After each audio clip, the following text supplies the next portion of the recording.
যে কিছু মানুষ আছে যারা অহংকার করে, অহমিকা করে, আল্লাহ রাব্বুল আলামিন তাদেরকে কোরআন থেকে দূরে সরিয়ে রাখেন।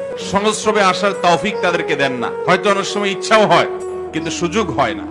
ইবাদতের সুযোগ না হওয়া, এটা লক্ষণ খুবই খারাপ, এটা আলামত খুবই খারাপ। আল্লাহ বলেছেন, আমি জাহান্নামের জন্য কিছু লোক তৈরি করেছি, কিছু মানুষ, কিছু জিন এবং মানুষের কিছু সদস্যকে আমি জাহান্নামের জন্যই তৈরি করেছি। তৈরি হয়েছে জাহান্নামের জন্য।